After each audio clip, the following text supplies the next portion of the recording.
Hey everybody, today's Friday, so I thought I'd do something a little different, have a little fun. No actual how to screencast today, but well, looking at myself in the webcam, I definitely need a COVID cut. Anyways, thought I'd share a little something, doing a little bit of cleaning recently. Came across this ancient artifact, received about 8 years ago when I first started being a tech mentor. Um, Pretty heavy. Sit here, uh, not a book, but I'm going to open it up. We'll take a look at this ancient artifact, have some fun, and maybe relive some memories. So stay tuned. Going to open it up and we'll check it out. So as you see here, I have this case here. It's quite heavy. This was the case it came in, and it is my original iPad 1. You can see it's quite thick. If you could feel it, it's quite heavy compared to the iPad you see now. As you see, that's the charging port, that wide charging port. It actually still works quite well. Sorry, I'm looking through the camera to turn this on, so I get the swipe to turn on here. So, a couple of things that kind of stand out. I don't know if this looks familiar to you. Look at this icon for YouTube. I personally don't remember that icon, uh, the one that we are all probably familiar with now. So that was kind of cool to see. I have a photos option, but I can't actually take pictures with my iPad. So there are actually pictures on this.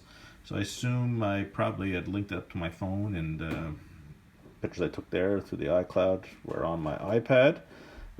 Safari still works well. So a couple things here on the iPad. Here's something. Look, I actually have Minecraft, and it actually works. There's no icon that shows up on the screen. Um, yeah, maybe I won't make you say, oh, look at that. Just see it's loading up there. It actually works, surprisingly. Next to that, you see there's something called Songs. I don't know if anybody remembers that. That's one way I used to listen to music. Probably about 5 years ago, Google bought them out. And there's Google Music now. So that was interesting there. And I think when I click it, it just prompts me, and it gives me an error.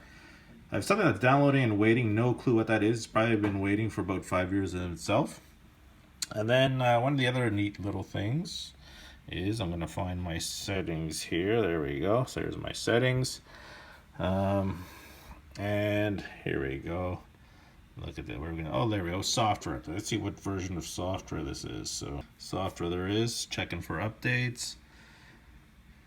Well, look at that. My iPad version 5.11 is up to date. Look at that. So, I don't know if really many apps even work in version 5.11. So, that's kind of interesting here. And I don't know if you remember this as well. If you wanted to close an app, it was a little different. You had to kind of double click here, hold in on the app, and then hit the delete, not delete, but the minus, whatever you want to call it. So it's no more, there wasn't really any swiping going on then. So again, music, settings, there you go. So just thought I'd share this trip down memory lane on my iPad version 1.